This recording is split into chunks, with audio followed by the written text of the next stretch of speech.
6 महीने बाकी हैं, लेकिन एक दूसरे के वोटों को कन्नी से काटने के लिए इस हफ्ते उत्तर प्रदेश की राजनीति में एक पतंग बहुत तेजी से उड़ रही है, जिसके मांझे में धर्म के नाम पर वोट के लिए उबाल लाने वाली तेजी है।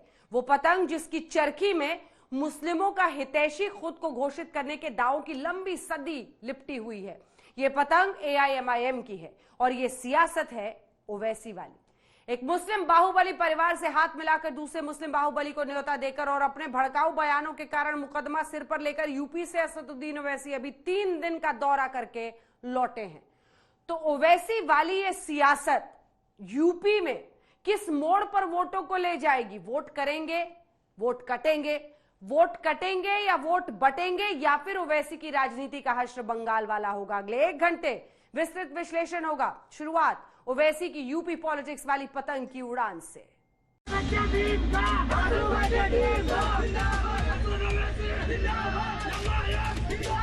असदुद्दीन ओवैसी की पार्टी उस वोट बैंक नहीं बल्कि ताकत के तौर पर मुसलमानों के हक के लिए इस्तेमाल कर रहा है।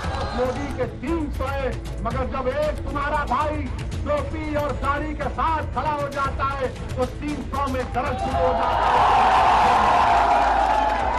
असदुद्दीन ओवैसी आया है तो वोट काट देगा मुसलमानों के, कहते हैं ना। बाबा को बोलेंगे ओवरब्रिज तो बाबा बोलेंगे नाम बदल दो। अयोध्या भी जाएंगे, क्यों नहीं जाएंगे? हम जब कश्मीर गए तो अयोध्या नहीं जाएंगे। मैं तुम्हारी थालियों का मोहताज न कभी खा न कभी रहूंगा। मैं किसी का मोहताज हूं तो अल्लाह का मोहताज हूं। मरना पसंद करूंगा मगर अपनी सच का सौदा नहीं कर सकता।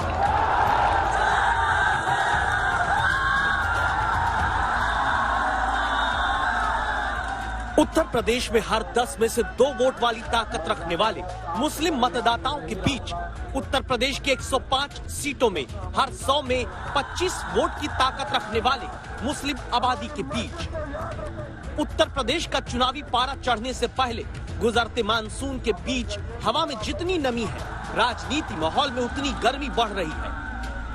बारिश में पतंग नहीं उड़ती, लेकिन यूपी में चुनावी बयार बहना चूंकि शुरू हो चुकी है तो चर्चा एक पतंग की उड़ान को लेकर है कि वो कितना ऊपर जाएगी या सिर्फ दूसरों की पतंग काटकर लौट जाएगी।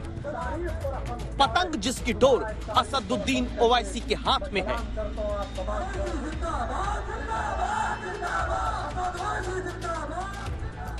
उत्तर प्रदेश में मंच पर ओवैसी जब बोलना शुरू करते हैं, सामने भीड़ में नौजवान हाथ में मोबाइल लेकर ओवैसी की बातों को लाइव करते हैं, रिकॉर्ड करते हैं।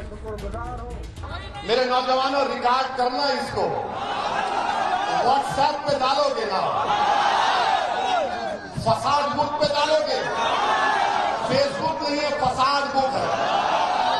ट्विटर पे डालोगे, इंस्टाग्राम पे, सब पे डालना ये बात।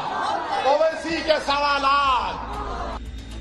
वोट के नाम पर ओवैसी उत्तर प्रदेश में वायरल हो जाना चाहते हैं। ये भरोसा उत्तर प्रदेश के मुसलमानों के बीच में दिखाकर कि उनकी मजलिस आ गई तो डर काहे का। बचपन में बच्चों को सुनाया जाता था, हमने किताबों में पढ़ा कि सो जाओ बेटा वरना शेर आएगा, शेर आएगा।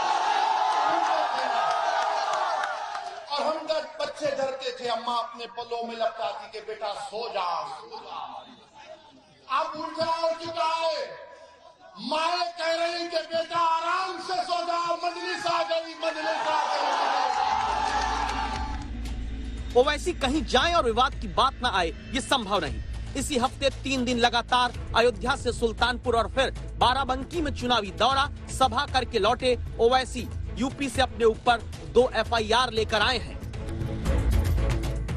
एक FIR भड़काऊ भाषण देकर समाज का माहौल बिगाड़ने पर, दूसरी FIR राष्ट्रीय ध्वज के अपमान को लेकर।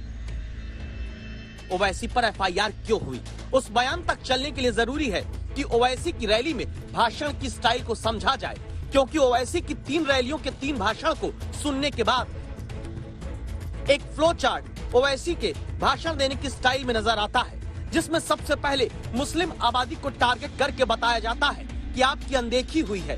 फिर ओवैसी मुस्लिम आबादी को यह एहसास कराते हैं कि अब तक जिन पर वो भरोसा करते आए, वोट दिया, उनसे मुस्लिमों को धोखा मिला।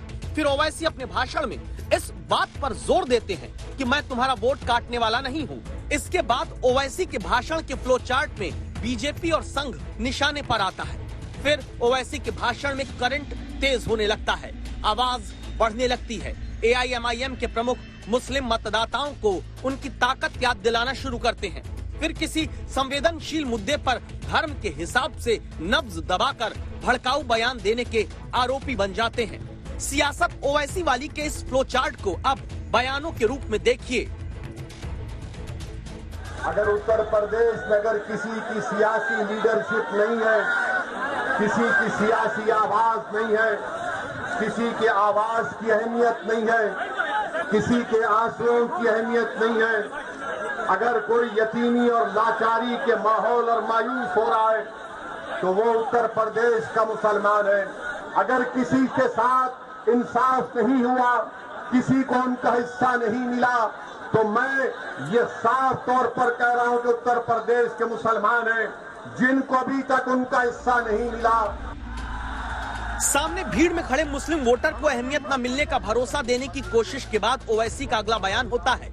यूपी में 20% की ताकत वाले मुस्लिमों के वोट को अब तक पाने वाले दलों पर निशाना साधते हुए, कभी आपने कांग्रेस को वोट किया, उनको नेता बनाया, विधायक बनाया, सांसद बनाया, मुख्यमंत्री बनाया, कभी आपने उनको प्रधानमंत्री बनाया, कभी आपने BSP को वोट दिया, उनका मुख्यमंत्री बनाया, आपने समाजवादी पार्टी को वोट दिया, उनका मुख्यमंत्री बनाया, मगर आप अपने दिल पर हाथ रखकर सोचिए कि आपका पूरे उत्तर प्रदेश में आपका कौन है नेता। इसके बाद असदुद्दीन ओवैसी अपनी हर सभा में आवाज को तेज करते धीरे धीरे इस बात का एहसास जनता के बीच पैदा करने लगते हैं कि तुम अपनी ताकत पहचानो। अपने दिलों में इनकलाब पैदा करो, अपने दिलों में तब्दीली पैदा करो। अगर जिंदा हो तो जिंदा कौम की मिसाल बनो, अगर जिंदा हो तो हरकत करो। फिर थोड़ी देर में वो वक्त आता है जब धर्म के नाम पर विवादों की जमीन पर ओवैसी अपना पैर रख देते हैं।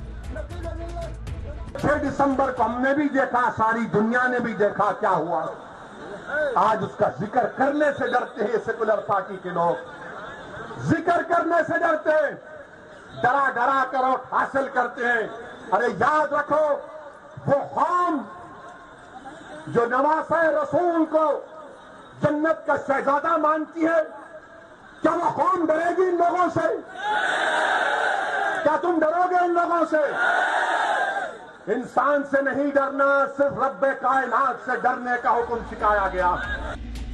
इस तरह ओवैसी उस मुस्लिम वोट बैंक को भावनाओं के उबाल में छान लेना चाहते हैं, जिसके वोटिंग पैटर्न में सबसे ऊपर अब तक समाजवादी पार्टी 50 से 60% वोट लेकर रहती है। फिर BSP 15 से 20% वोट पाती है और फिर कांग्रेस 5 से 10% तक हिस्सेदार बनती है। तो क्या इसीलिए अब समाजवादी पार्टी, BSP और कांग्रेस की तिकड़ी में बटे मुस्लिमों के वोटों पर उत्तर प्रदेश में एक मुश्त दावेदारी करने पहुंचे ओवैसी 6 दिसंबर 1992 के बाद दूसरी मस्जिद का जिक्र कर भड़काने के आरोपी बनते हैं। क्या हुआ था बाराबंकी में इसी साल 17 मई को बाराबंकी में 100 साल पुरानी मस्जिद को शहीद कर दिया गया था ना। मई 17 को योगी सरकार ने नरेंद्र मोदी की तारीफ से बाराबंकी की मस्जिद को शहीद किया। उसको मैं कहता हूं अंग्रेजी में पॉलिटिकल डेमोलिशन था। जिस धार्मिक स्थल को गिराने की बात ओवैसी बाराबंकी में करते हैं, दावा है कि वो अवैध तरीके से बनी होने के कारण कानूनी रूप से गिराई गई, इसीलिए ओवैसी पर भड़काने, सांप्रदायिक सौहार्द बिगाड़ने का केस दर्ज हुआ। सवाल उठता है कि ओवैसी का उत्तर प्रदेश में आगे मकसद क्या है? क्या यूपी में ओवैसी वाकई संजीदा होकर चुनाव लड़ने और जीतने आए हैं? क्या ओवैसी पर वोट काटकर बीजेपी को फायदा पहुंचाने के आरोप सच्चे हैं? क्या बंगाल में चुनाव हारे ओवैसी बिहार जैसी सफलता यूपी में हासिल कर पाएंगे? या फिर हर राज्य में जाकर ओवैसी का मकसद खुद को देश में बड़े मुस्लिम नेता के तौर पर स्थापित करना है? यही जवाब आगे आपको बताएंगे कि आखिर सियासत ओवैसी वाली उत्तर प्रदेश में है क्या। अब उठ जाओ जुटाए, माए कह रही कि बेटा आराम से सो जा, मजलिस आ गई, मजलिस आ गई। बाराबंकी और अयोध्या से समर्थ श्रीवास्तव के साथ अभिषेक मिश्रा, लखनऊ आज तक।